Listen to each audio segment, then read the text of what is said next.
नमस्ते बच्चों। अपन बात करने वाले हैं जो अपना लेक्चर नंबर 2 और मैंने कल बोला था लेक्चर नंबर 1 के अंदर कि जो मैंने कल समझा दिया था उसके पहले नोट्स लिखाऊंगा, उसके बाद अपन आगे बढ़ेंगे। ठीक है, तो अपन शुरुआत करते हैं टाइम स्पेंड ना करते हुए। सबसे पहले आप लोग हेडिंग डाल दो उष्मागति की। चैप्टर का नाम था उष्मागति की फर्स्ट, थर्मोडायनेमिक्स फर्स्ट। ठीक है, इसके अंदर 2 पार्ट है, थर्मोकेमिस्ट्री आगे पढ़ेंगे। पहला जो पार्ट है उसको अपन कंप्लीट कर लेते हैं। आप लोग हेडिंग डाल दो उष्मागति की। मैंने कल भी डेफिनेशन बताई थी उष्मागति की क्या होती है कि रसायन विज्ञान की वह शाखा जिसके अंदर विभिन्न प्रकार की ऊर्जाओं के रूपांतरण का अध्ययन किया जाता है उष्मागति की कहलाता है। ठीक है, तो आप लोग हेडिंग डाल दो उष्मागति की, थर्मोडायनेमिक्स। ठीक है, लिखो बेटा इसमें उष्मागति की रसायन विज्ञान की वह शाखा है, उष्मागति की रसायन विज्ञान की वह शाखा है जिसके अंतर्गत रासायनिक पदार्थों के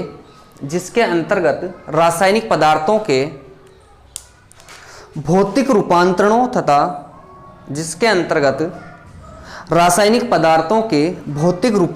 तथा रासायनिक अभिक्रियाओं के परिणाम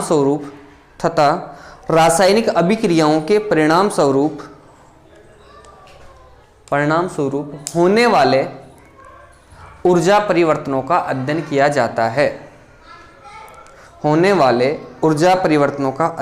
जाता है।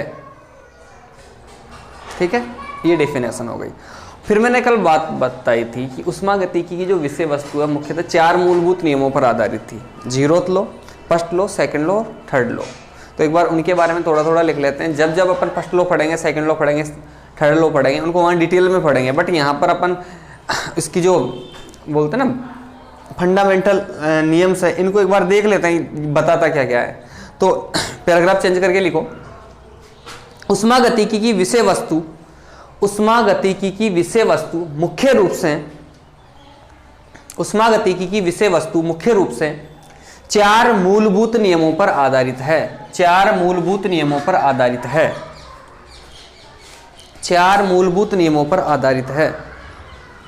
जो निम्न प्रकार है। ठीक है, सबसे पहले हेडिंग डाल दो शून्य नियम या 0th लॉ। सबसे पहले हेडिंग डाल दो शून्य नियम या 0th लॉ। कल भी बताया था मैंने, इस नियम के अनुसार यदि 2 वस्तुएं A तथा B अलग अलग C के साथ अगर साम्य में हैं तो A और B भी आपस में क्या होगी, साम्य में होगी, तापीय साम्य में होगी। ठीक है, तो उसमें लिखो आप लोग इस नियम के अनुसार यदि 2 वस्तुएं A तथा B,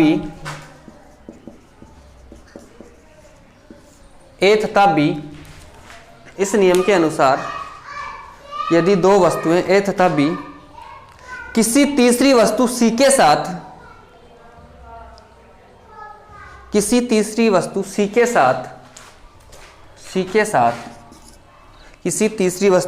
साथ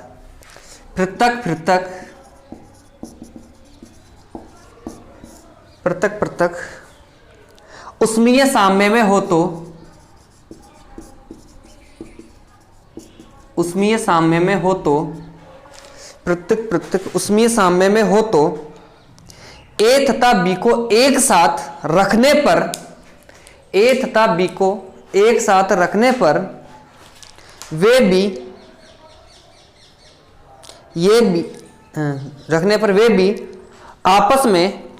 भी आपस में उष्मीय साम्य में होगी। थर्मली इक्विलिब्रियम हो, वो भी उष्मीय साम्य में होगी। ठीक है, आगे हेडिंग डाल दो जस्ट इसके नीचे ही फर्स्ट लॉ, फर्तम नियम लिखो। इसमें ब्रह्मांड की कुल ऊर्जा स्थिर रहती है। कि जो यूनिवर्स की जितनी भी एनर्जी वो कांस्टेंट रहती है, किसी न किसी रूप में अगर ऊर्जा निकलती है तो दूसरे रूप में वापस आ जाती है। तो अपन बोल सकते हैं कि ब्रह्मांड की जो टोटल एनर्जी है वो कांस्टेंट रहती है। Total energy of universe are constant. ठीक है, सेकंड नियम, उसके जस्ट बाद लिख दो द्वितीय नियम, सेकंड लॉ।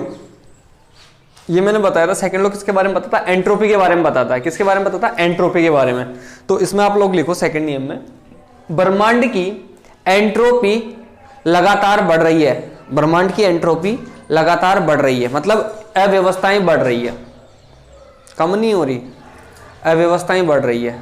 तो सेकंड लॉ किसके बारे में बताएगा, एंट्रोपी के बारे में लिख दो, ब्रह्मांड की एंट्रोपी बढ़ रही है। ठीक है, लिख लिया आप लोगों ने, ब्रह्मांड की एंट्रोपी बढ़ रही है। तृतीय नियम, थर्ड लॉ की बात कर लेते हैं। जो थर्ड लॉ क्या बोलता है, हेडिंग डाल दो तृतीय नियम। तृतीय नियम, कल भी मैंने बताया था कि पूर्ण रूप से अगर कोई भी क्रिस्टलीय पदार्थ है तो परम शून्य ताप पर, एब्सोल्यूट टेम्परेचर पर उसकी एंट्रोपी का मान 0 होता है, शून्य होता है। तो लिखो इसमें तृतीय नियम में लिखो, पूर्ण क्रिस्टलीय पदार्थ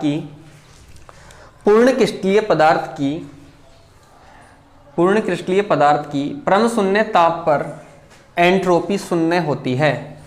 मतलब उनका जो अरेंजमेंट होता है ना, रेगुलर अरेंजमेंट होता है, और वहां पर एंट्रोपी बिल्कुल भी नहीं पाई जाती अगर वो पूर्ण रूप से क्रिस्टलीय पदार्थ है। तो अपन ने पढ़ा ना, एक चैप्टर पढ़ा था क्रिस्टल, उसमें क्रिस्टलीय ठोस और एक्सिडली ठोसों में अंतर पढ़ा था। तो वहाँ पर ये तो पढ़ा था क्रिस्टलीय ठोस होते हैं विषमदेशिक प्रॉपर्टी के होते हैं, उसकी मतलब उसकी जो अरेंजमेंट होता था वो एक वेल मैनर अरेंजमेंट होता था। तो अपन बोल सकते हैं कि पूर्ण क्रिस्टलीय पदार्थ की परम शून्य ताप पर एंट्रोपी शून्य होती है। ठीक है, लिख लिया। इसके बाद अपन बात करेंगे कुछ उष्मागति की टर्म्स है, उनकी बात करेंगे, उष्मागति की पदों की बात करेंगे। टर्मिनोलॉजी कल मैंने बताई भी थी कि कौन कौन सी टर्मिनोलॉजी थी, इनको लिख लिया ना आप लोगों ने। इसके बाद देखो, कल टर्म्स बताए थे उष्मागति की, थर्मोडायनेमिक्स टर्म्स बताए थे, सिस्टम, सराउंडिंग और बाउंड्री। ठीक है, तो उनके बारे में बात करूँगा। सिस्टम क्या होता है, सराउंडिंग क्या होता है और बाउंड्री क्या होती है।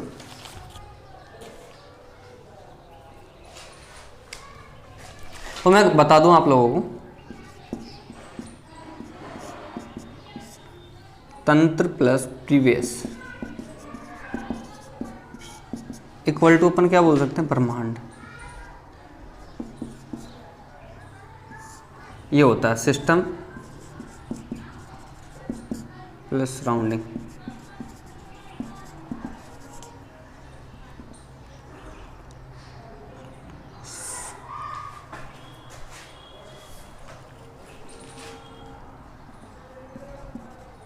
Surrounding universe. ठीक है, कल मैंने तंत्र की डेफिनेशन बता दी थी, प्रीवियस की बता दी थी और ब्रह्मांड की बता दी थी। ठीक है, एक बार लिख लो इसको, उष्मागति की पदों की परिभाषाएं, और उसमें लिखो तंत्र प्लस प्रीवियस इक्वल टू ब्रह्मांड, system plus surrounding equal to universe. अब मैंने कल भी बोला था कि तंत्र क्या होता है और प्रीवियस क्या होता है, तो इसमें आप लोग लिख लो पहले तंत्र, इसकी डेफिनेशन लिख लो, तंत्र या सिस्टम। लिखो इसमें ब्रह्मांड का वह भाग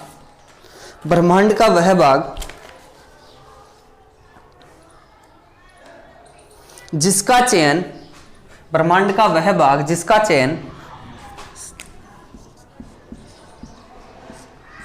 चयन उष्मागति की अध्ययन के लिए, जिसका चयन उष्मागति की अध्ययन के लिए किया जाता है, उष्मागति के अध्ययन के लिए किया जाता है, तंत्र अथवा निकाय कहलाता है। तंत्र अथवा निकाय कहलाता है। तंत्र अथवा निकाय कहलाता है।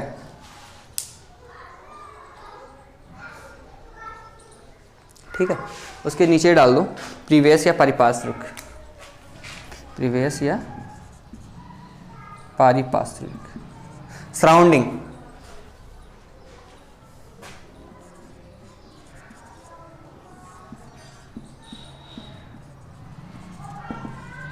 सराउंडिंग कल मैंने क्या बताया था, तंत्र के अतिरिक्त जो भी ब्रह्मांड का भाग बचता है जिसके अंदर तुम्हारा जो पात्र है, कंटेनर है, वो भी क्या होता है, इंक्लूड हो जाता है, उसको अपन क्या बोलते थे, पारिपार्श्विक या सराउंडिंग। तो लिखो इसमें तंत्र या निकाय के अतिरिक्त ब्रह्मांड का शेष भाग पारिपार्श्विक कहलाता है या सराउंडिंग कहलाता है या प्रीवियस कहलाता है। पारिपार्श्विक कहलाता है। ठीक है, तंत्र प्लस प्रीवियस मिलकर ब्रह्मांड, तो तंत्र किसको बोल रहे हैं अपन, जिसको अपन सेलेक्ट कर रहे हैं। जैसे मैंने कल भी बताया था, अगर कोई बीकर ले रहे हैं, बीकर के अंदर अगर सॉल्यूशन रखा हुआ है, तो वो अपना जो सॉल्यूशन है ना, ओनली वो अपना सिस्टम है, वो कंटेनर और वो लेब जो भी है बाकी रिजल्ट पार्ट, वो क्या अपना प्रीवियस, पूरा ब्रह्मांड है। जैसे एग्जाम्पल देखो, जैसे दोनों का एग्जाम्पल दोनों आ जाएंगे उसमें। जैसे एक पात्र में भरी गैस का उष्मागति, जैसे एक पात्र में भरी गैस का उष्मागतिकीय अध्ययन के लिए चयन किया जाता है, तो जैसे एक पात्र में भरी गैस का उष्मागतिकीय अध्ययन के लिए चयन किया जाता है, तो अब गैस अपन कंटेनर में भर रखे तो अपना सिस्टम कौन होएगा, पात्र में भरी गैस, ना कि पात्र। अध्ययन के लिए चयन किया जाता है तो पात्र में भरी गैस तंत्र कहलाएगी, पात्र में भरी गैस तंत्र कहलाएगी, तंत्र कहलाएगी। तथा ब्रह्मांड का शेष भाग, तथा ब्रह्मांड का शेष भाग जिसमें पात्र भी सम्मिलित है, जिसमें पात्र भी सम्मिलित है, पारिपार्श्विक कहलाएगा, पारिपार्श्विक कहलाएगा।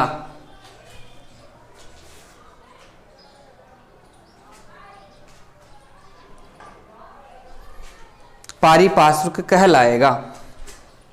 ठीक है, तो ये आप लोगों को आराम से समझ में आ गया सिस्टम क्या होता है, सराउंडिंग क्या होती है। ठीक है, अब एक और टर्म यूज की थी कल मैंने, परिसीमा या बाउंड्री, परिसीमा या बाउंड्री। तो इसके लिए मैंने कल बोला था कि तंत्र और प्रीवियस को अलग करने वाली, सेपरेट करने वाली जो लाइन होती है ना, उसको अपन क्या बोल रहे हैं, परिसीमा या बाउंड्री। तो लिख सकते हो आप तंत्र व प्रीवियस को, हेडिंग डाल देना परिसीमा और लिखो उसमें, तंत्र व प्रीवियस को जिस रेखा के द्वारा अलग किया जाता है,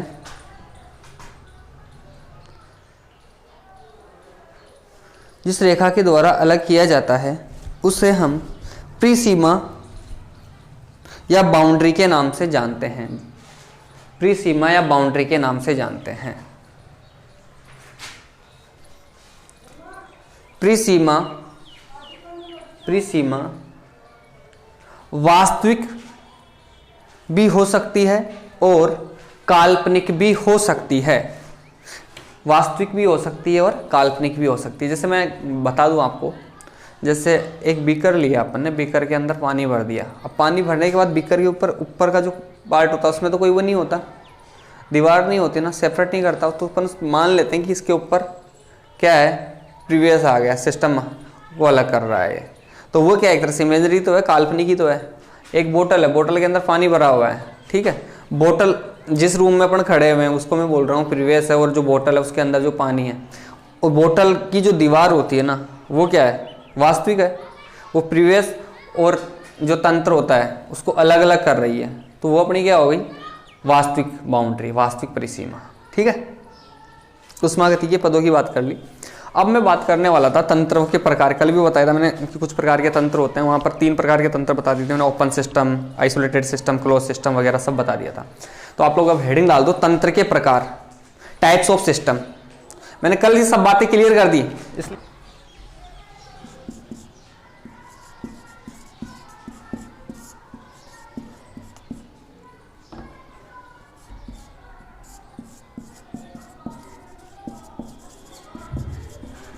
खुला तंत्र या, तो हेडिंग डाल दो खुला तंत्र या ओपन सिस्टम।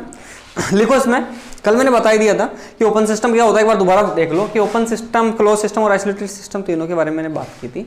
ओपन सिस्टम का मतलब ये होता है कि ऐसा तंत्र जिसमें मैटर और ऊर्जा, द्रव्य और एनर्जी दोनों का एक्सचेंज हो सके, विनिमय हो सके, उसको अपन बोलते हैं ओपन सिस्टम। दोनों का हो सकता है। क्लोज सिस्टम में अपन बोल सकते हैं कि ऐसा तंत्र, वह तंत्र जिसमें सराउंडिंग के साथ किसका, एनर्जी का तो एक्सचेंज हो सकता है बट मैटर का नहीं हो, उसको बोलते हैं अपन क्लोज सिस्टम। और आइसोलेटेड सिस्टम क्या होता है, ना तो मैटर का होता हो ना हीट का होता हो। तो ऐसा सिस्टम जिसमें मैटर और हीट दोनों का एक्सचेंज नहीं होता हो, उसको अपन बोलते हैं आइसोलेटेड सिस्टम।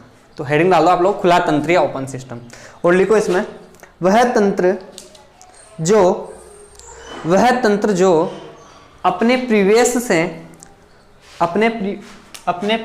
से, सराउंडिंग से अपने प्रीवियस से ऊर्जा तथा पदार्थ दोनों का ही विनिमय कर सके खुला तंत्र कहलाता है। एक खुले पात्र में रखा गर्म जल, कोई भी कंटेनर है उसके अंदर अपन ने वाटर रख दिया, गर्म पानी, तो वो ठंडा हो जाएगा थोड़ी देर के अंदर, या उसके अंदर से अपन पानी डाल भी सकते हैं, पानी निकाल भी सकते हैं। तो वो किसका एग्जाम्पल? अपना ओपन सिस्टम का। जैसे एक खुले पात्र में रखा गर्म जल या बीकर में उबलता जल खुले तंत्र का उदाहरण है, या बीकर में उबलता जल खुले तंत्र का उदाहरण है। अब हेडिंग डाल दो, बंद तंत्र।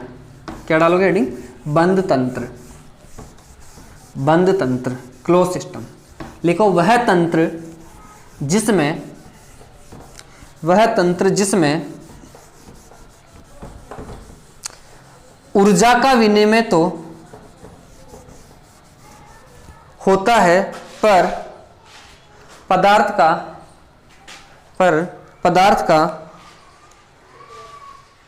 विनिमय नहीं होता है। ऐसे तंत्र को बंद तंत्र कहते हैं।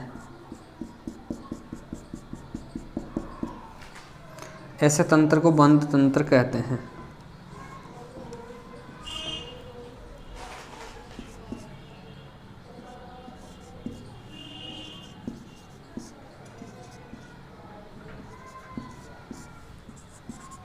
अब हेडिंग डाल दो, विलगित तंत्र, आइसोलेटेड सिस्टम।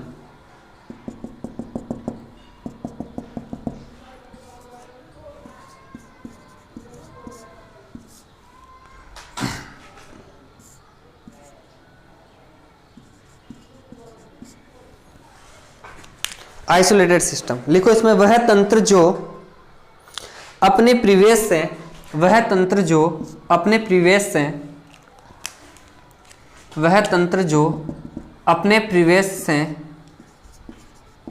ना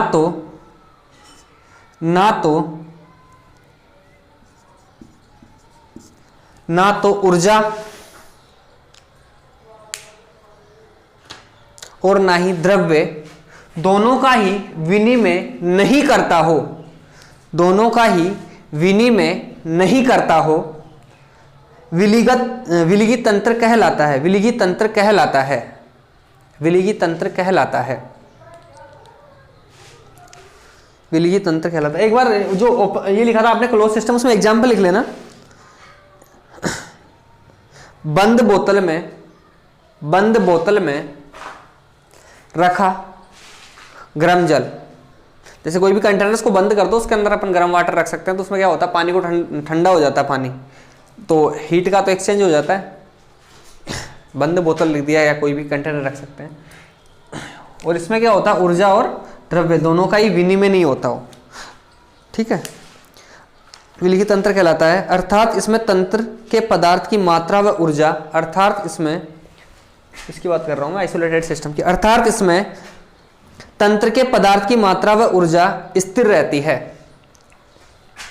स्थिर रहती है।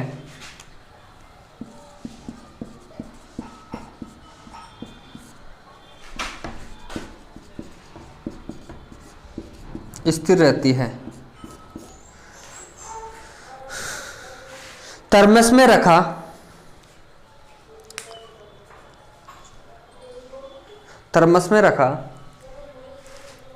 गर्म जल विलगित तंत्र का उदाहरण है। थर्मस में रखा गर्म जल विलगित तंत्र का उदाहरण है।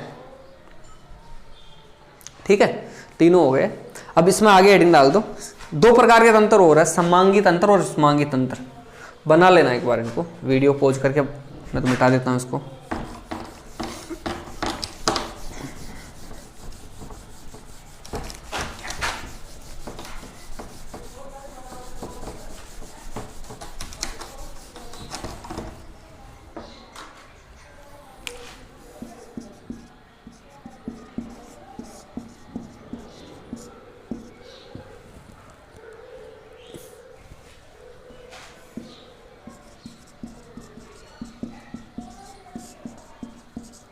देखो दो सिस्टम हो रहा है, समांगी तंत्र और असमांगी तंत्र। समांगी तंत्र के लिए आप लोगों ने पहले भी पढ़ा, जो विलियन वाला जो चैप्टर पढ़ते थे सॉल्यूशन वाले, तो मैंने वहाँ भी बताया था आपको कोलाइड वाले चैप्टर में।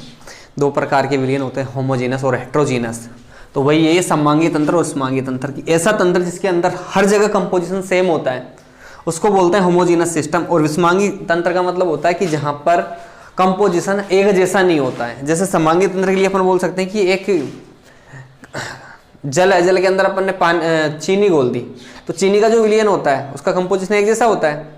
जबकि विषमांगी तंत्र जैसे पानी है, पानी के अंदर अपने रेत घोल दी, एक बार जब उसको घुमाते हैं ना, जब तक तो वो ऊपर अलग होता है, घुल जाता है, बट थोड़ी देर बाद उसकी लेयर अलग हो जाती है, तो पानी अलग और कंकड़ अलग हो जाते हैं, तो वो होता है विषमांगी तंत्र। ऐसा तंत्र जिसके अंदर कंपोजिशन सब जगह सेम नहीं होता उसको बोलते हैं विषमांगी तंत्र। और समांगी तंत्र के लिए अपन बोलते हैं कि ऐसा तंत्र जिसके अंदर हर जगह कंपोजिशन एक जैसा होता है। ठीक है, तो हेडिंग डाल दो इसमें समांगी तंत्र और लिखो इसमें, यदि किसी तंत्र में उपस्थित सभी पदार्थ समान प्रावस्था में हो, यदि किसी तंत्र में उपस्थित सभी पदार्थ समान प्रावस्था में हो या रासायनिक संगठन एक सा हो तो वह तंत्र समांगी तंत्र कहलाता है। वह तंत्र समांगी तंत्र कहलाता है। जैसे नमक का जलीय विलयन, ठीक है। अब हेडिंग डाल दो विषमांगी तंत्र या होमोजीनस सिस्टम। विषमांगी तंत्र या होमोजीनस सिस्टम, तो लिखो इसमें, यदि किसी तंत्र में दो अथवा दो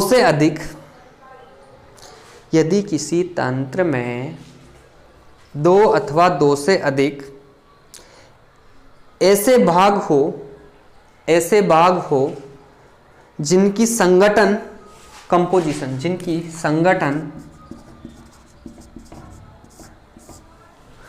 संगठन संरचना एवं गुण प्रॉपर्टी, संगठन संरचना एवं गुण भिन्न भिन्न हो,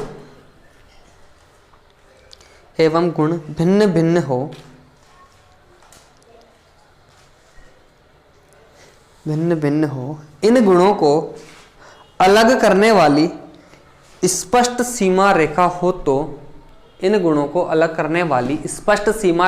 तो वह तंत्र विषमांगी तंत्र कहलाता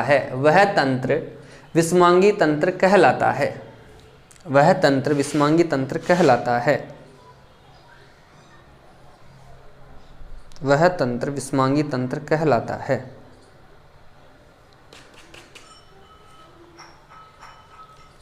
ठीक है, आप लोगों ने लिख लिया होगा।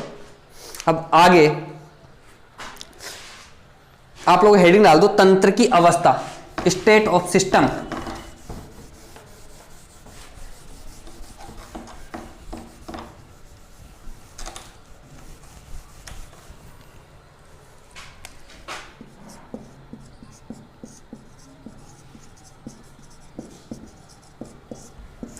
अगली हेडिंग डाल दो तंत्र की अवस्था, स्टेट ऑफ सिस्टम। यह बोला जाता है किसी भी उष्मागतिकी तंत्र को वर्णित करने के लिए कुछ गुणों की आवश्यकता होती है। मैंने क्या बोला, किसी भी तंत्र को एक्सप्लेन करने के लिए कुछ गुणों की आवश्यकता होती है, जैसे टेम्परेचर हुआ, प्रेशर हुआ, वॉल्यूम हुआ। तो इन गुणों को अपन क्या बोलते हैं, जैसे मैंने बोला कुछ वेरिएबल्स की आवश्यकता पड़ेगी किसी भी सिस्टम, इनको वेरिएबल्स बोलते हैं, स्वतंत्र चर बोलते हैं। जैसे ताप, दाब, आयतन, कार्य, उष्मा, सब ये कुछ न कुछ वेरिएबल्स होते हैं। तो इनके बिना अपन किसी तंत्र को डिफाइन नहीं कर पाते। अगर ये अपन को पता होता है ना, तो बहुत सारी प्रॉपर्टी होती है किसी सिस्टम की, उसको अपन आसानी से कैलकुलेट कर सकते हैं। जैसे विस्कोसिटी हुई, डेंसिटी हुई, इनको अपन आसानी से कैलकुलेट कर सकते हैं। तो अपन बोल सकते हैं कि तंत्र को डिफाइन करने के लिए कुछ गुणों की आवश्यकता होती है। उन गुणों को अपन बोल सकते हैं तंत्रीय अवस्था। जैसे प्रारंभिक अवस्था और अंतिम अवस्था की बात करते हैं, तो सबसे पहले बोलते हैं ना प्रारंभिक अवस्था और अंतिम अवस्था। जैसे कोई भी सिस्टम है, वो पहले जिस स्टेट में था बाद में दूसरी स्टेट में चला जाता है, तो वहाँ पर क्या होता है, उसका टेम्परेचर, प्रेशर, वॉल्यूम वगैरह क्या होते हैं, अलग अलग हो जाता है, पहले क्या था और बाद में क्या था। तो वहाँ पर जो प्रारंभिक अवस्था और अंतिम अवस्था को डिफाइन जब भी तो करेंगे कि पहले तो इतना टेम्परेचर था, अब इतना हो गया। तो अपन क्या बोल सकते हैं, तंत्र की अवस्थाओं को डिफाइन करने के लिए कुछ गुणों की आवश्यकता होती है। तो अपन बोल सकते हैं कि ये जो गुण होते हैं इनको अपन वेरिएबल्स बोलते हैं। क्या बोल सकते हैं? स्वतंत्र चर बोल सकते हैं, वेरिएबल्स ऑफ स्टेट्स बोलते हैं इनको। क्या बोलते हैं? वेरिएबल्स ऑफ स्टेट या अवस्था चर बोलते हैं। ठीक है, तो हेडिंग डाल दो आप लोग, तंत्र की अवस्था। तंत्र की अवस्था लिखो इसमें, किसी तंत्र की अवस्था को पूर्ण रूप से निर्धारित करने वाले गुण, किसी तंत्र की अवस्था को पूर्ण रूप से निर्धारित करने वाले गुण सामान्यतः ताप दाब तथा आयतन व संगठन होते हैं। ताप दाब आयतन व संगठन होते हैं, टेम्परेचर, प्रेशर और कंपोजिशन होते हैं। ये जो प्रॉपर्टी है इनको अपन क्या बोल रहे हैं? Variables of states. यह गुण अवस्था चर कहलाते हैं। यह गुण अवस्था चर कहलाते हैं। इनके मान ज्ञात होने पर तंत्र के अन्य गुणधर्मों, अगर ये अपन को पता है तो अपन तंत्र की बहुत सारी प्रॉपर्टी होती है, सिस्टम की प्रॉपर्टी होती है, विस्कोसिटी हुई, डेंसिटी हुई, उनको अपन आसानी से कैलकुलेट कर सकते हैं। ठीक है, इनके मान ज्ञात होने पर निकाय के अन्य गुणधर्म जैसे घनत्व, श्यानता, द्रव्यमान आदि स्वतः ही ज्ञात हो जाते हैं। एक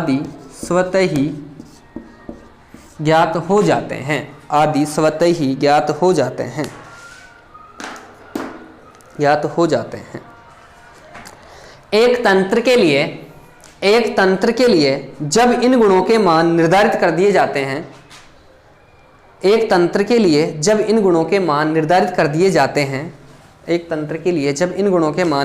दिए जाते हैं, तो वह तंत्र निश्चित अवस्था तंत्र कहलाता है। जैसे अपन किसी भी सिस्टम के बारे में इन गुणों को बता दें पहले ही, तो अपन बोल सकते हैं कि ये सिस्टम है, इसके टेम्परेचर वगैरह फिक्स हो गए, तो इसको अपन क्या बोल रहे हैं? निश्चित अवस्था तंत्र कहलाता है। तो ये गुण निश्चित अवस्था तंत्र कहलाते हैं। तो यह गुण निश्चित अवस्था तंत्र कहलाते हैं।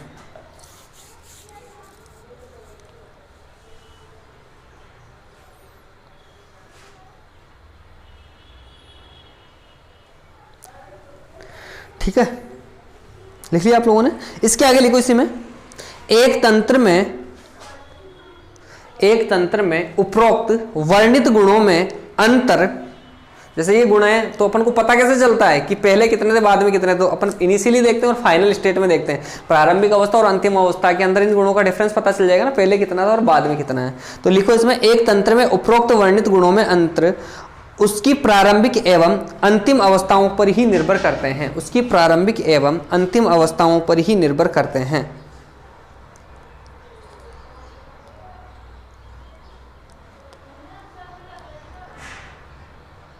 अर्थात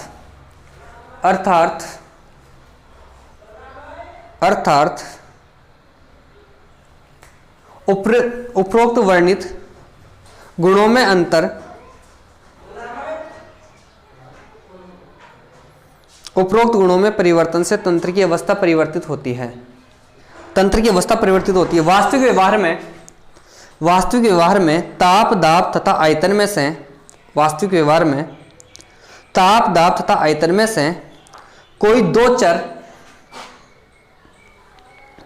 दो चर तंत्र की अवस्था को निर्धारित करने के लिए पर्याप्त होते हैं। जैसे मान लो 3 वेरिएबल्स, मैंने बोला टेम्परेचर हुआ, प्रेशर हुआ, वॉल्यूम हुआ, कंपोजिशन हुआ।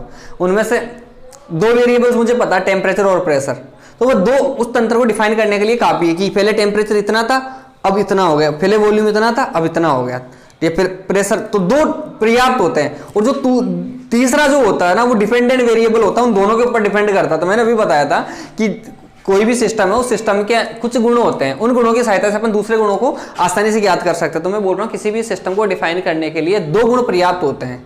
ठीक है, तो यहां पर आप लोगों ने लिखा वास्तविक व्यवहार में ताप दाब तथा आयतन में से कोई 2 चर तंत्र की अवस्था निर्धारित करने के लिए पर्याप्त होते हैं। तंत्र की अवस्था को निर्धारित करने के लिए पर्याप्त होते हैं। और जो तीसरा चर है वो किस पर डिपेंड करता है? इन दोनों पर, क्योंकि तीसरा चर अन्य 2 चरों के मानों पर निर्भर करता है। गैस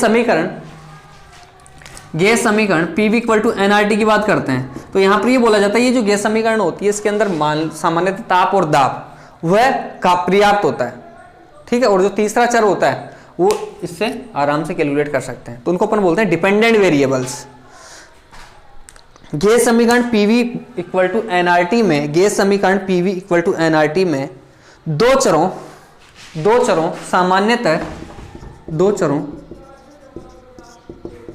सामान्यतः ताप व दाब को स्वतंत्र चर तथा तीसरे चर को परतंत्र या डिपेंडेंट वेरिएबल्स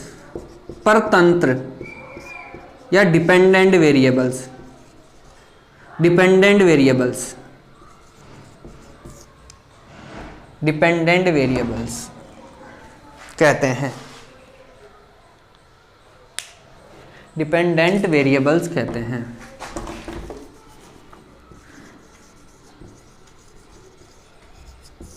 डिपेंडेंट वेरिएबल्स कहते हैं,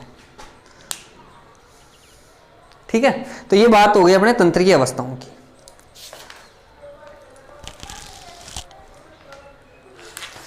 अब हेडिंग डाल दो आप लोग, प्रॉपर्टीज ऑफ सिस्टम, तंत्र के गुण। ये तंत्र की अवस्था हो गई। अब तंत्र के गुण की बात करते हैं। देखो तंत्र के गुणों की अगर मैं बात करूं तो तंत्र के दो प्रकार के गुणों की अपन बात करने वाले हैं जो कि इंपॉर्टेंट कहीं एग्जामों में पूछा गया है इसका, और अपने यहाँ 5 नंबर के इसमें पूछ लिया जाता है। तंत्र के गुण, हेडिंग डाल दो आप लोग, तंत्र के गुण, प्रॉपर्टी ऑफ सिस्टम। तंत्र के गुण, दो प्रकार के गुण होते हैं तंत्र के, एक्सटेंसिव और इंटेंसिव प्रॉपर्टी का नाम सुना होगा आप लोगों ने। मात्रात्मक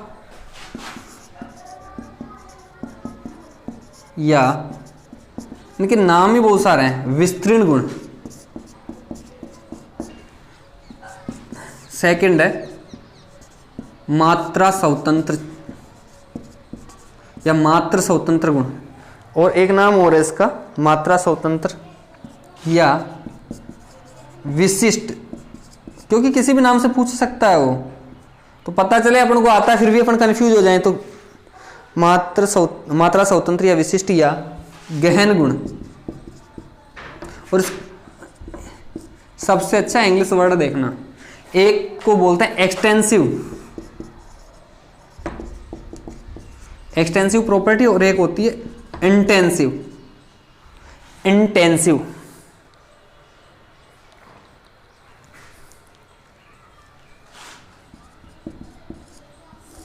प्रॉपर्टी तो क्या होते हैं एक बार सुन लो, कि तंत्र के वह गुण जो पदार्थ की मात्रा पर डिपेंड करते हैं उसको बोलते हैं मात्रात्मक गुण या विस्तृण गुण या एक्सटेंसिव प्रॉपर्टी। कि तंत्र के वह गुण जो पदार्थ की मात्रा पर डिपेंड करते हैं उसको मात्रात्मक गुण बोलते हैं, और तंत्र के वह गुण जो पदार्थ की मात्रा पर डिपेंड नहीं करते हैं, इंडिपेंडेंट होते हैं, उनको अपन बोलते हैं मात्रा स्वतंत्र गुण या विशिष्ट गुण या गहन गुण। तो अपन क्या बोल सकते हैं कि तंत्र के वह गुण जो मात्रा पर डिपेंड करते हैं उनको मात्रात्मक गुण बोलते हैं, और तंत्र के वह गुण जो पदार्थ की मात्रा पर निर्भर नहीं करते हैं उनको अपन क्या बोलते हैं, मात्रा स्वतंत्र गुण या विशिष्ट गुण या गहन गुण। एक वर्ड ध्यान रखना, इंटेंसिव का मतलब इन याद कर लेना, इंडिपेंडेंट, जो पदार्थ की मात्रा पर निर्भर नहीं करते हैं उनको बोलेंगे मात्रा स्वतंत्र गुण, और जो पदार्थ की मात्रा पर डिपेंड करते हैं उनको बोलेंगे मात्रात्मक गुण। जैसे मैं बात करूं, एंट्रोपी की बात कर ली मैंने, द्रव्यमान की बात कर ली मैंने, आयतन की बात कर ली, तो वह सब क्या है, मात्रात्मक या विस्तृण गुण होते हैं। कैसे, दोबारा समझ लो। मात्रात्मक गुण अपन बोल रहे हैं कि पदार्थ की अगर मैंने मात्रा बढ़ा दी तो वो भी बढ़ जाते हो और घट जाते हो, तो मात्रात्मक गुण है। जैसे आयतन की बात कर लेते हैं, 1 लीटर 2 लीटर 3 लीटर, जैसे एक बोतल है, एक बोतल उसके अंदर तुमने 500 ml पानी डाला तो उसका आयतन कितना मानोगे तुम, 500 ml। 500 ml के अलावा तुमने और सब पानी डाल दिया तो उसका आयतन बढ़ गया, अगर कम कर दोगे तो आयतन घट गया। द्रव्यमान की बात करते हैं ऐसे ही, तो द्रव्यमान घटाने पर और बढ़ाने पर कम हो जाता है, बढ़ जाता है। इसी प्रकार से अपन बात कर ले ऊर्जा की बात कर लेते हैं। आंतरिक ऊर्जा हो गई, गिब्स मुक्त ऊर्जा हो गई, अणुओं की संख्या हो गई, ये सब क्या है, मात्रात्मक गुण होते हैं। एंट्रोपी हो गई, हीट कैपेसिटी हो गई, सब के सब क्या मात्रात्मक गुण है। जबकि मात्र स्वतंत्र गुण या विशिष्ट गुण या गहन गुण वह गुण होते हैं जो पदार्थ की मात्रा पर डिपेंड नहीं करते हैं, ठीक है। जैसे बात करें अपवर्तनांक, खवतनांक, ठीक है, इसका बॉइलिंग पॉइंट। जैसे 1 लीटर पानी लो चाहे 100 लीटर पानी लो, मैंने क्या बोला, 1 लीटर पानी लो चाहे 100 लीटर पानी लो, पानी का जो खवतनांक है वो 100 डिग्री, तो 100 डिग्री है, उसका अपवर्तनांक सेम होगा, रिफ्रैक्टिव इंडेक्स सेम होगा, घनत्व सेम होगा। तो ये जो प्रॉपर्टीज होती है इनको अपन क्या बोलते हैं, मात्रा स्वतंत्र या विशिष्ट गुण या गहन गुण, जो पदार्थ की मात्रा पर डिपेंड नहीं करते। कि 1 लीटर पानी का तुम घनत्व देखोगे तो वही आएगा, 100 लीटर पानी का घनत्व देखोगे तो वही आएगा। अपन बोल सकते हैं मोलर सांद्रता, मोलर कंसंट्रेशन। जैसे एक कंटेनर है, उसके अंदर 10 लीटर सॉल्यूशन है और उसकी कंसंट्रेशन मान लो 5 m है, 5 m का सॉल्यूशन था, 5 मोलर। अब उसमें से थोड़ा सा सॉल्यूशन निकाल दोगे तुम 10 लीटर में से, मान लो एक बोतल में निकाल लिया या एक बीकर में सॉल्यूशन निकाल दिया, और मैं तुमसे पूछूं कंसंट्रेशन क्या है, तो तुम बोलोगे इसकी भी 5 m है, तो इसकी भी 5 m ही होगी। तो मात्रा पे डिपेंड कहां कर रही है, मोलर सांद्रता। ठीक है, तो ये आप लोगों को समझ में आ गए होंगे कि कौन से मात्रात्मक गुण होते हैं और कौन से मात्रा स्वतंत्र गुण होते हैं। एग्जाम में पूछा जाता है 5 नंबर पे। तो सबसे पहले हेडिंग डाल दो आप, मात्रात्मक या विस्तृण गुण या एक्सटेंसिव प्रॉपर्टी। मात्रात्मक, विस्तृण गुण या एक्सटेंसिव प्रॉपर्टी लिखो। वे गुण जो तंत्र में उपस्थित पदार्थ या वे गुण जो तंत्र में उपस्थित पदार्थ या पदार्थों की मात्रा पर निर्भर करते हैं या पदार्थों की मात्रा पर निर्भर करते हैं तंत्र के मात्रात्मक गुण कहलाते हैं। तंत्र के मात्रात्मक गुण कहलाते हैं। जैसे आयतन हुआ, जैसे आयतन वॉल्यूम, जैसे आयतन, द्रव्यमान,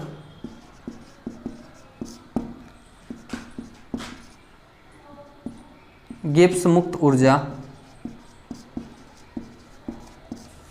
एंट्रोपी, अणुओं की संख्या,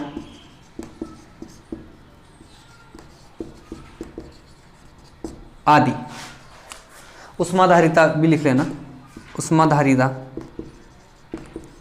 हीट कैपेसिटी। आगे पढ़ेंगे हीट कैपेसिटी क्या होती है, उष्माधारिता क्या होती है, जब समझ में आ जाएगी, आदि। ये गुण पदार्थ की मात्रा से परिवर्तित होते हैं। ये गुण पदार्थ की मात्रा से परिवर्तित होते हैं। जैसे मैंने आयतन लिखा तो आयतन बढ़ भी सकता है, घट भी सकता है। द्रव्यमान का भी, ये गिब्स मुक्त ऊर्जा, ये कोई भी पदार्थ है, ज्यादा डालोगे तो एनर्जी ज्यादा रिलीज होगी, कम डालोगे तो कम रिलीज होगी। जैसे अपन बात करते हैं ना, किसी भी अभिक्रिया की बात करते हैं तो उसमें से जो मुक्त ऊष्मा होती है उसकी मात्रा बढ़ भी सकती है और घट भी सकती है। वो पदार्थ की मात्रा के ऊपर डिपेंड करता है कितना तुमने पदार्थ लिया है। एंट्रोपी, तो जितना ज़्यादा लोगे तो अव्यवस्था ही ज़्यादा होती है वहाँ पर, एंट्रोपी उतनी ज़्यादा होती है पदार्थ की मात्रा। जैसे एक रूम में एक कुर्सी तो वो कहीं भी जमा दो, और एक रूम में तुम 50 कुर्सियाँ जमा दो तो क्या होगा, एंट्रोपी बढ़ जाएगी नहीं बढ़ेगी। अणुओं की संख्या, तो सीधी सी बात है, 1 किलोग्राम ले लो या 1 डजन केले ले लो, 2 डजन केले ले लो, 1 डजन में अणुओं की संख्या कम है, 2 डजन में ज़्यादा है, तो पदार्थ की मात्रा पर डिपेंड कर रहा है ना ये। ठीक है, हीट कैपेसिटी क्या होती है, उष्माधारिता, ये बोला जाता है किसी भी पदार्थ का टेम्परेचर 1 डिग्री सेंटीग्रेड बढ़ाने के लिए आवश्यक ऊर्जा को उष्माधारिता बोलते हैं।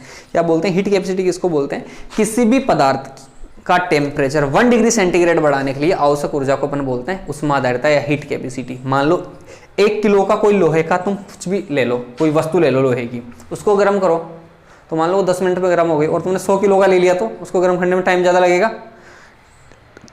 क्या कि 1 डिग्री सेंटीग्रेड बढ़ाना टेम्परेचर, बट वो पूरा गर्म होगा तब टेम्परेचर बढ़ेगा ना। ठीक है, तो उष्माधारिता भी क्या है, पदार्थ की मात्रा पर डिपेंड करती है।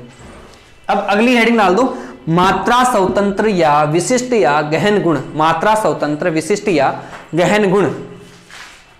मात्रा स्वतंत्र या विशिष्ट या गहन गुण, इंटेंसिव प्रॉपर्टी लिखो इसमें। वे गुण जो तंत्र में उपस्थित, वे गुण जो तंत्र में उपस्थित, वे गुण जो तंत्र में उपस्थित पदार्थ या पदार्थ की मात्रा पर निर्भर नहीं करते। वह गुण जो तंत्र में उपस्थित पदार्थ या पदार्थ की मात्रा पर निर्भर नहीं करते, बल्कि पदार्थ की प्रकृति पर निर्भर करते हैं। बल्कि पदार्थ की प्रकृति पर निर्भर करते हैं। बल्कि पदार्थ की प्रकृति पर निर्भर करते हैं। तंत्र के मात्रा स्वतंत्र या विशिष्ट गुण या गहन गुण कहलाते हैं। तंत्र के मात्रा स्वतंत्र या विशिष्ट गुण या गहन गुण कहलाते हैं। गहन गुण कहलाते हैं। जैसे उदाहरण में लिखो, जैसे ताप, दाब, सांद्रता, जैसे रूम टेम्परेचर टेम्परेचर सबका समान होगा, प्रेशर सबका समान होता है, ताप, दाब, सांद्रता, घनत्व डेंसिटी, श्यानता विस्कोसिटी, अपवर्तनांक रिफ्रैक्टिव इंडेक्स, पृष्ठ तनाव या सरफेस टेंशन, एग्जाम्पल में लिखते चलो इनको, विशिष्ट उष्मा स्पेसिफिक हीट, द्विध्रुव आघूर्ण डाइलेक्ट्रिक कांस्टेंट, प्रावेदुत स्थिरांक, प्रावेदुत स्थिरांक,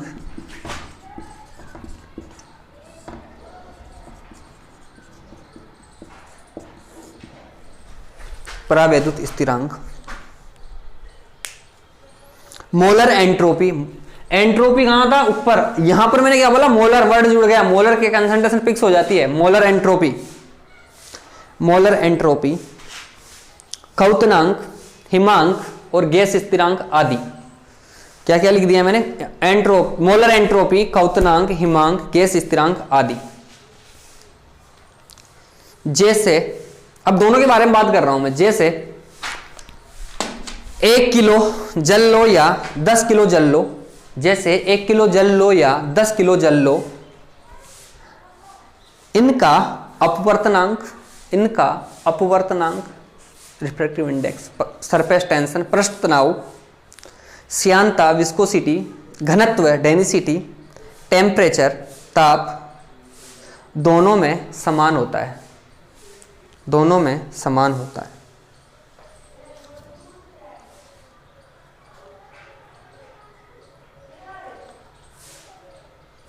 पैराग्राफ चेंज करो के लिखो, इसी प्रकार 5 नंबर में आता है इसलिए मैं इतना लिखा रहा हूं तुमको, नहीं तो डेफिनेशन हो चुकी है अपनी।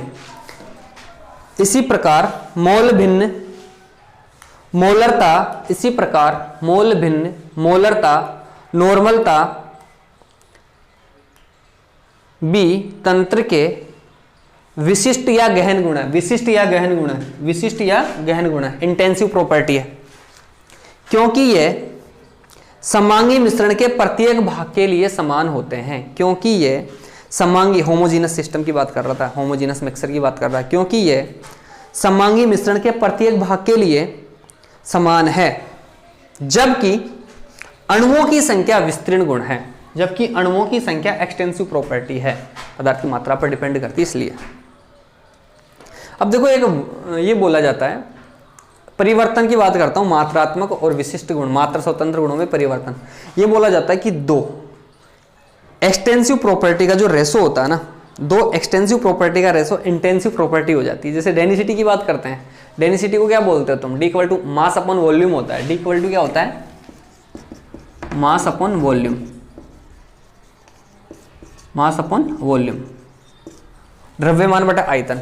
द्रव्यमान आपको पता कौन सी प्रॉपर्टी है, एक्सटेंसिव, वॉल्यूम आपको पता कौन सी प्रॉपर्टी, एक्सटेंसिव, पर इन दोनों का जो रेशो डेंसिटी है वो कौन सी प्रॉपर्टी है, इंटेंसिव प्रॉपर्टी है। तो अपन क्या बोल सकते हैं कि एक्सटेंसिव प्रॉपर्टी को अपन किस में चेंज कर सकते हैं, इंटेंसिव प्रॉपर्टी में चेंज कर सकते हैं। तो हेडिंग डाल लो छोटी सी इसी में, मात्रात्मक गुणों का विशिष्ट गुणों में परिवर्तन, मात्रात्मक गुणों का विशिष्ट गुणों में परिवर्तन, मात्रात्मक गुणों का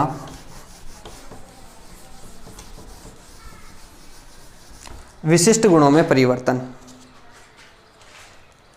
मात्रात्मक गुणों का विशिष्ट गुणों में परिवर्तन। लिखो इसमें, जब पदार्थ इकाई मात्रा में हो तो यूनिट एक हो, जैसे 1 ग्राम 2 ग्राम तो अलग हो गया, 1 ग्राम हो, 1 मोल हो। जब पदार्थ इकाई मात्रा में हो तो विस्तीर्ण गुण विशिष्ट गुण बन जाता है, विस्तीर्ण गुण विशिष्ट गुण बन जाता है। एक्सटेंसिव प्रॉपर्टी क्या हो जाती है, इंटेंसिव प्रॉपर्टी हो जाती है। दोनों का जैसे 1 1 आ गया तो 1 से 1 काट के डेंसिटी आ गई ना उसकी, मास अपन वॉल्यूम को, अगर यूनिट हो।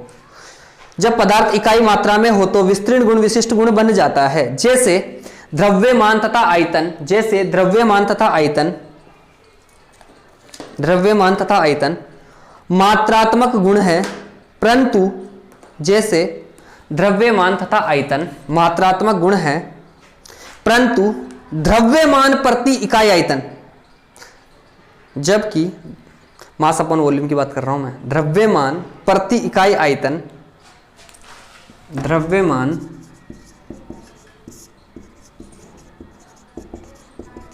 प्रति इकाई आयतन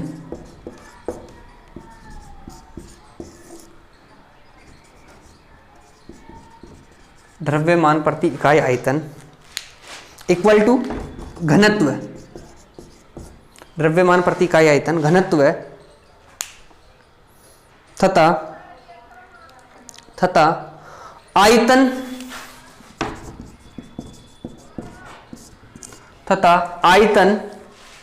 प्रति इकाई द्रव्यमान, आयतन प्रति इकाई द्रव्यमान, ये क्या होती है? विशिष्ट उष्मा, सॉरी विशिष्ट आयतन, विशिष्ट आयतन। और जहां विशिष्ट वर्ड जुड़ जाए ना वो इंटेंसिव हो जाता है। विशिष्ट आयतन क्या है? विशिष्ट गुण है, विशिष्ट गुण है, विशिष्ट गुण है। जैसे इसको एक टेबल में दिखा देता हूं मैं। विशिष्ट गुण है,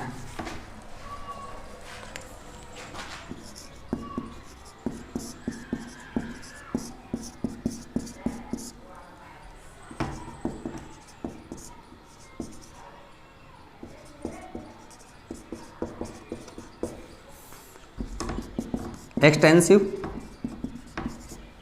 और ये इंटेंसिव। इधर क्या लिखोगे? जैसे यहां पर अपन लिख देते हैं द्रव्यमान,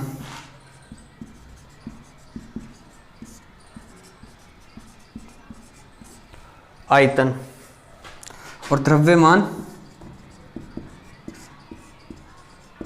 बटे आयतन को अपन क्या बोल रहे हैं? घनत्व। तो अपन ये क्या है? इंटेंसिव प्रॉपर्टी, आयतन। जैसे अभी अपन ने लिखा था आयतन बटे द्रव्यमान, विशिष्ट आयतन।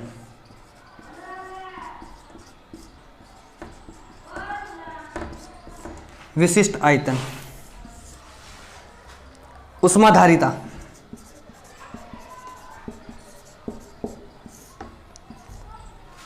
हीट कैपेसिटी अपनी क्या थी? मात्रात्मक गुण था। उष्माधारिता बटे द्रव्यमान, उष्माधारिता बटे द्रव्यमान ही हो गया विशिष्ट उष्मा। इसको अपन क्या बोल रहे हैं? विशिष्ट उष्मा। तो ये टेबल देख लेना एक बार, ठीक है। आज का ये वीडियो कैसा लगता है? इसमें कुछ कमियां हैं, उसमें क्या सुधार की आवश्यकता है मुझे, आप लोग देखते हो तो एक बार कमेंट्स करके ज़रूर बताएं। Okay, thank you so much.